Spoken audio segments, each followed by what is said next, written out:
Welcome to another episode of the Hook Turn podcast. So we've got a packed episode today. First, we're going to talk through the new Ferrari Amalfi. Is it more than just a facelifted Roma? We'll talk about Mahindra's Australian ambitions, the recent launch of their compact SUV, and what else is to come in the future. And then finally, we'll get back on the F1 chat. So we'll briefly talk about the Austrian GP, preview the British Grand Prix, which is currently in qualifying, just finished qualifying, and then we'll talk about some rumors such as whether Max might be going to Mercedes next season. So let's jump right into it. Ferrari Amalfi. So yeah, as I mentioned, Roma's successor, but is it more than a facelift? A couple of key stats. Same 3.9 liter twin turbo V8. Still boatloads of power, 471 kilowatts. Still looks fairly similar as well, but obviously it's had a bit of a touch up front and rear and some interesting changes inside as well. So what do you think, guys? So I like the design. Compared to the uh Roma, there's been some commentary that the front end is now looks like what Toyota is doing with the Camry and the Prius, and I sort of see that a little bit because they've removed like the face and that body colored grille that the Roma had, and they've replaced it with more of that like that sort of visor type design at the front where there's like this uniform like front grille with the horizontal orientation rather than body colored. I think they've cleaned it up nicely. I think the in terms of the tail design, they've integrated that spoiler a lot more neatly. So it's a active spoiler, but the way that they've integrated into the tailgate is a lot more smoother. I wouldn't say it's anything but a facelift, however. Like the fundamental design language is still the same. The uh taillights very similar, the overall glass house and the proportions very similar. It still has that same language in terms of putting the emphasis on the rear wheel arches with that sort of power curve. They've cleaned up the bonnet a little bit, but I think the biggest improvements with this one are to the interior, and that's just with the return of the physical controls, which really should not have ever left. I think Ferrari got caught up in the same uh, trends as every other major OEM and decided to try replacing everything with touch screens and haptic feedback and all of that. And it's good to see that they've listened to their customers. They've put in the physical Manettino switch, as you call it, which is that switch on the steering wheel where you can change between the drive modes. And they've had that aluminium start button that's back. But yeah, I think those are probably the biggest improvements and definitely necessary, in my opinion. I was listening to another podcast on this actually, and they were saying, will the values of the screen Ferraris suddenly drop now with probably this first Amalfi replacing the screens with buttons again, and then probably we'll see a facelift of the Purosangue and potentially the 296 successor. So yeah, not that I'll probably ever be able to afford anything like this in my life, but if I was, I would definitely skip the screen era and go for something like this. Even if I do personally probably think the Roma looks a little bit nicer, I think I'd be willing to forego those maybe Mm. slightly nicer looks for at least a practical interior. What do you think, Sanbit? So yeah, as you guys said, the car. I think compared to some other supercars, it's still got a relatively classical look. I certainly don't think that it's trying to be anything. Obviously, it still is an amazing looking car, but it's not overly aggressively styled or overly styled in general. I think the styling is it's something that's going to remain relevant for a very, very long period of time. It won't certainly won't become dated anytime soon. Yeah, the interior is pretty amazing. I also was reading that interestingly enough, even though it's only 0.1 second quicker for a 0 to 100 compared to the Roma, they apparently improved its braking quite a bit. So it now apparently brakes a lot quicker, and gets to a standstill a lot quicker compared to the Roma. Brake wire by wire system, I think, right? Yeah, Now. correct. Yeah. So basically, 38 it's capable of coming to a standstill from 100 kilometers an hour in just 30.8 meters, whereas 200 kilometers per hour it takes 119.5. So it's basically interesting how it's not just the raw performance figures in terms of top speed and acceleration, because really they are almost maxing out what they can really get out of traditional internal combustion engines, but now they're sort of focusing on these other parts, like in terms of how braking works, etc. I Other, did yep. I did hear as well that Ferrari said that they could retrofit this steering wheel onto the models which have the haptic feedback. So that's an interesting development. I I assume that it Free will of be charge free. or no? Yeah, I don't think it was That'll going to be be free unlike of charge. Ferrari. Yeah, I $20,000. yeah. I mean, this is a company that charged like $5,000 just for the option of Apple CarPlay when it first came out. So so that's what you call, if that's that multiple thousands of dollars for what is a software upgrade, that they're replacing the steering wheel. I wouldn't be surprised if it's in the tens of thousands of dollars. But to your point, Tadash, about depreciation, maybe that's sort of offset by the improved values that the car might get by having an actual physical button steering wheel rather than the haptic feedback. I don't know what they were thinking, honestly, with the haptic feedback steering wheel. Like even the software itself was super sluggish in the videos that I've seen of that generation of car. I think starting with the SF90, and I mean, in a normal car, you wouldn't accept that in a budget $20,000 car, let alone a car that's above 500K or whatever it may be in Australia. And then you think about the speeds these types of cars can reach. I know this is the entry level Ferrari, but it's still not a slouch, of course. And if you're trying to fiddle around, trying to fix, what's happening with the infotainment, what's trying to navigate where you want to go, and then it's not responding or it's hitting at something else, it's a huge danger too. So yeah, thank God they've come to their senses and I mean, there must have been a boatload of customer feedback for them to want to make this change because I think Ferrari is one of those companies that, probably think like they're the ones that are right and everyone else should follow, you can buy any color you want as long as it's red, that kind of mentality.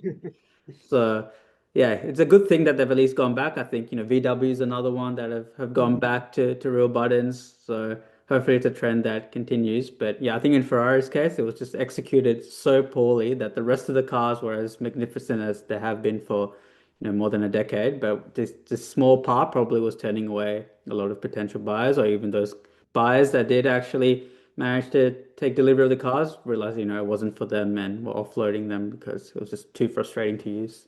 Mm, agreed. And I think, I mean, look, it's a beautiful car.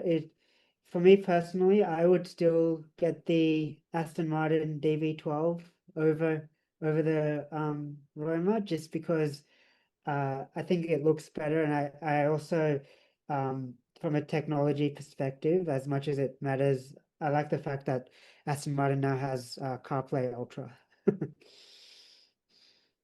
Yeah, I don't know if Ferrari will be adopting that anytime soon. I'm not even sure how the adoption is going for CarPlay Ultra. Have there been other manufacturers that have signaled intention to adopt? I've only seen an Aston Martin really promo so far. I think Porsche decided that they would look into adopting it, but there's no sort of concrete information as to when or what models. And there's a lot of model brands that have sort of shied away after first saying back in 2022 when the first concept of CarPlay Ultra was revealed that, oh yeah, we're going to support this, but now they've sort of backed out of that commitment. So Mm. Yeah, it makes sense for a brand like Aston Martin because if I'm correct, they were already licensing some version of Mercedes' old infotainment for their they older were. cars. But I imagine for brands who have their own established infotainment and they don't necessarily want to give up control of that to a third party like Apple. So yeah, it makes sense for people who are already licensing others, but I can't imagine that too many people will take it up if they already had their own in-house infotainment system inbuilt where they can control everything as well as obviously access the data they need. Yeah. Yeah. All right, let's move on to our next story. Mahindra, so going from 500K to 20K probably in terms of the what these cars are actually available for in Australia. So Mahindra, they've launched their new SUV that's an alphabet soup. What's this called? XUV 3XO AX7L has launched. I think that's the higher end model at 26,490 drive away, and I think the entry level, oh, this is going to be a struggle. 3XOAX5L has launched for 23,490. So actually undercutting the Tiggo 4 SUV from Chery. So now it's Australia's cheapest SUV. So I'll get a few people talking about it. Looks a fairly solid product by all reviews. It seems like it drives fairly well. It's nothing, super mind-blowing inside. It looks pretty standard. No crazy screens or anything like that. 1.2 liter turbo petrol engine, 82 kilowatts. So a nice kind of city crawler. But yeah, I think it's interesting. This is probably Mahindra's first big push into really trying to establish itself as a top brand in Australia. They've got ambitions to be a top 15 brand by 2030. So interested to hear what you guys think about this model and Mahindra's ambitions in Australia. Sandeep? I think we're pretty lucky that we are in a market where there's so much competition that we can now get brand new cars with which are a pretty reasonable quality for 24K, because the reality was if we didn't have these Indian and Chinese brands, even someone on a $25,000 budget would be looking at a second-hand car. So effectively, this car's competition is not really other brand new cars to that extent. A lot of it is like, would you rather spend 24K, drive away getting a brand new car such as this XUV3XO, or would you get a couple of years older Japanese or South Korean car? I would suggest that this car is interesting because I don't quite now know how successful their first model, the XUV 700, has been.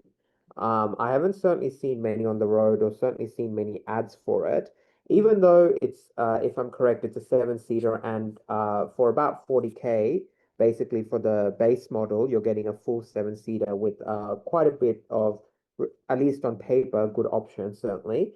Um, I don't know, maybe they haven't marketed it that much, so I haven't seen too much.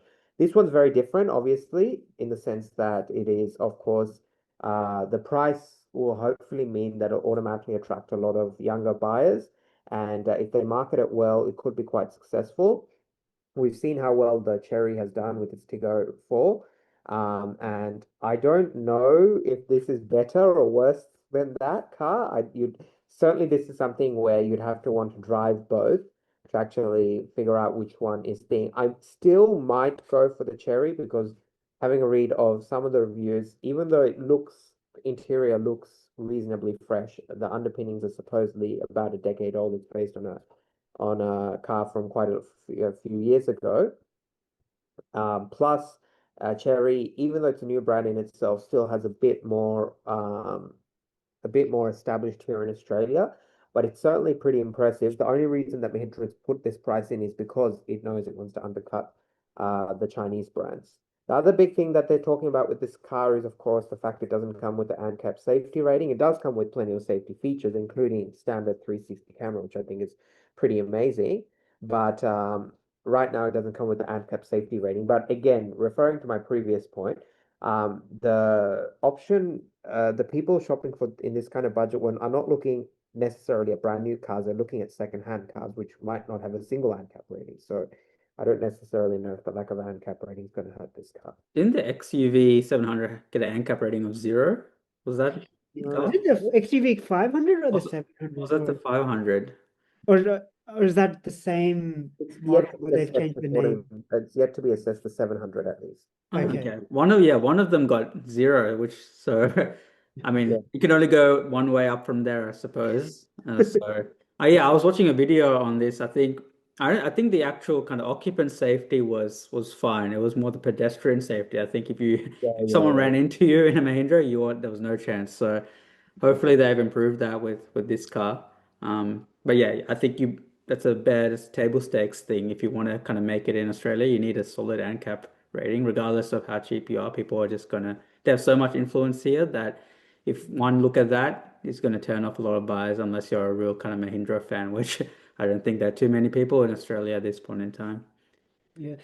It's actually interesting to see what the story of Mahindra is in Australia. So came out, they've been around for a while. They had that Mahindra pickup ute, which was like a very rugged sort of off-road oriented ute, sort of almost like a cut price Toyota Land Cruiser 70 series. Like it was sort of marketed to the same audience. But then they had the XUV 500, and I believe now the latest version of that is the XUV 700.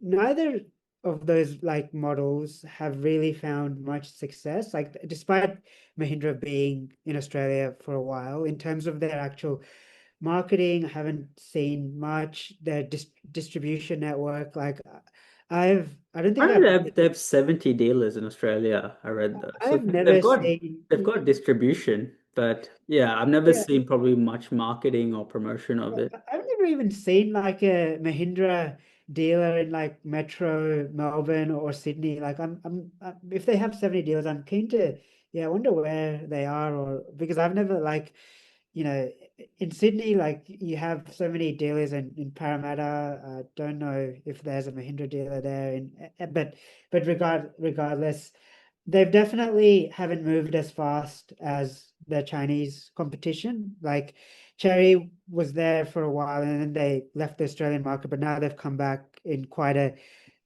from a different, fresh approach. Lots of new product, and given the price, the Chinese product is very, very value packed. So I am not. I'm very skeptical that this car will do well, despite the price, because from a new car perspective, even if you spend like a couple of $1,000s more, and admittedly, this is a very price sensitive market, you're straight into options like, the Cherry Tiggo, there's the Omoda 5, and then you even start getting into competition with like the entry level South Korean products like the Kia Stonic and the Hyundai Venue, and those are all from much more established brands, much more reputable brands that people are familiar with. And I do agree with Sambip's point that really the competition for this is like a used Japanese or Korean SUV. Uh, Even from that perspective, like at this price, 23,490 for the base spec drive away, 26,490 drive away for the top spec. If you look at the top spec model for sort of $26,500, you could potentially get maybe a used Toyota Yaris Cross hybrid for that price. And that Yaris Cross hybrid, in all likelihood, will be a superior product in essentially every way, in terms not just in fuel efficiency, but also like actual safety, quality, reliability, technology. So it's really like they need to like the long-term strategy. They have to. They can't just be a value proposition because that's a losing strategy. Like how much money will they really be making from a profitability perspective by selling these vehicles at such low prices? Yeah, you got to have a USP or positioning beyond just That's price. right. I Yeah. mean, I think, both of us are of Indian descent, so we have Indian relatives. And I remember as a kid, Mahindra actually had a very strong reputation in India as a tough kind of workhorse car. The Mahindra Scorpio, the number of cousins I've had been like, oh, well, you should get a Mahindra Scorpio. And I think people talk about it like an Indian kind of Jeep competitor or Land Rover competitor. So I'm surprised they haven't pushed that sort of angle as much here rather than going with a sort of Me Too approach with price. I mean, having said that, now they've got a few more products on the horizon that look a little bit more kind of out there and innovative, but probably not so much of the kind of workhorse or real kind of tough type of product, more sort of stylish city-based SUV. So there's a couple of electric vehicles now that are on the horizon. So again, a word salad, alphabet soup of branding. So I think this one's the BE6E, and then this other one is the XEV 9E, or yeah, someone can correct me on that. I can't quite remember, but yeah, one, I think they need to get the naming strategy right, and two, they need to figure out what they actually want to be. Are they going to be a value proposition, and beyond that, are they going to be a tough kind of workhorse brand? Are they going to be stylish city SUV brand? Are they going to lead in technology? They can't kind of try and be everything at once because, there's people, there's brands that are better at one of those things and focus on those things. So if you try and be everything, you're not going to be great at any of it.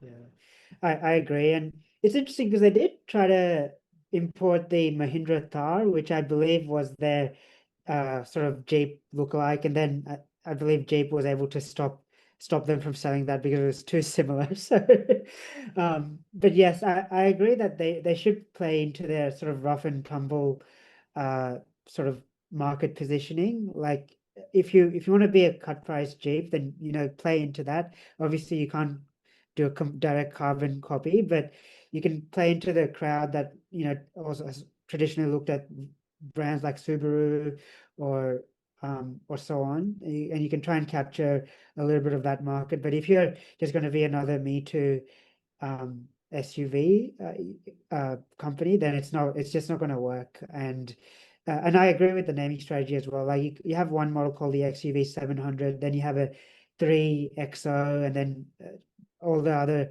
word salads that Adash was saying. Like there has to be some sort of consistency there that makes it clear where each model is positioned in the broader range. Like that doesn't XUV 3XO, that doesn't give me any context at all. Like I have no idea what that means, and to be fair, I don't really care either. So Yeah, these marketing executives, they come up with these acronyms that maybe make sense internally, like, oh, the BE, battery electric 6X crossover, like sure, like you can justify it how you want internally, but yeah, to an end consumer, unless you've been in those discussions, you're never going to understand what that is. The same thing Toyota's run into with the that's right. BZ4X, right? So, and now they've dropped off the 4X and they've just called it BZ in the States. So you need to get it right. You need to try and lean into something that's easy to identify with the brand as well. It doesn't kind of be a something that can be confused with anyone else. I think one of these concepts was the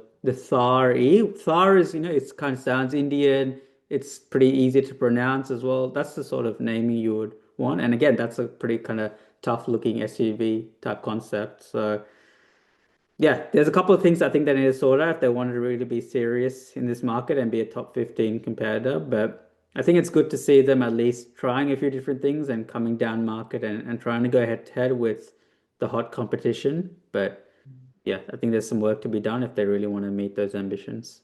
Yeah.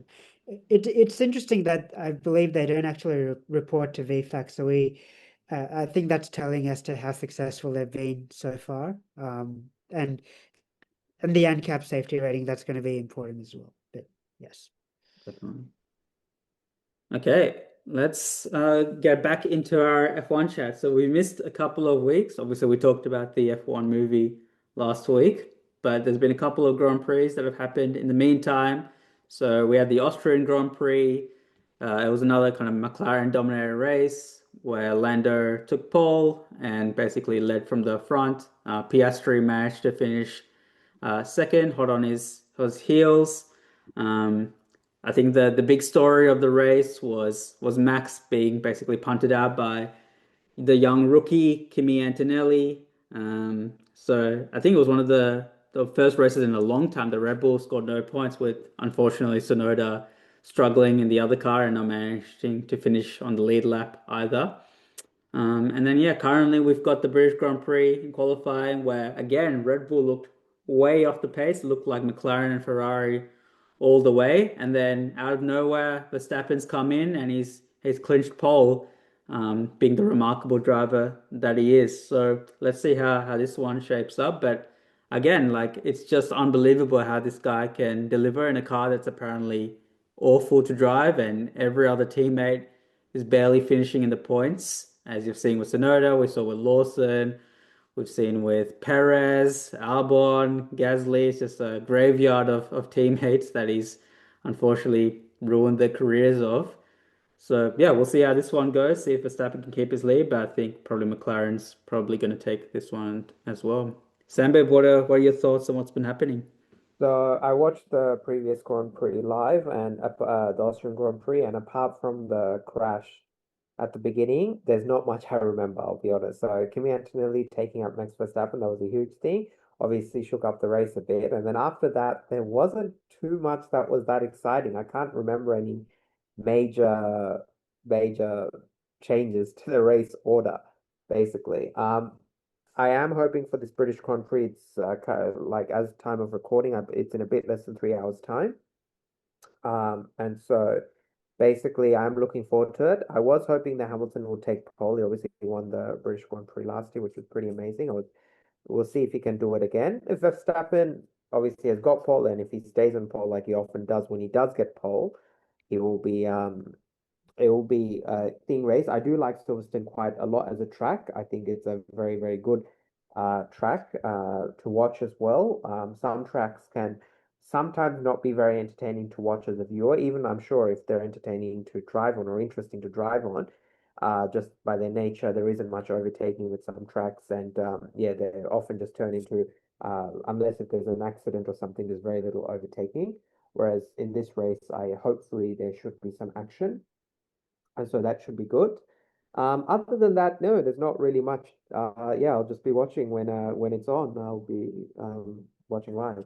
Well, what do you think about Verstappen being able to pull a pole out of nowhere? I mean, it's starting to look like he's just an otherworldly talent that no driver could compete with. But it's hard to say as well because there hasn't been maybe a top four driver that he's been paired with in the Red Bull for a while. So I I'm mean, not sure. Perez was at his peak, like up until not last year, but up until 23, he was hanging in there with Verstappen. It was often a Verstappen and then Perez second. So, and then obviously once he lost form last year, then yes, they haven't been able to find someone to replace his form. And Sonoda is 12th on the grid for the British Grand Prix, which actually is not as bad as he's been doing in some of the previous races, as at least he's near the top 10.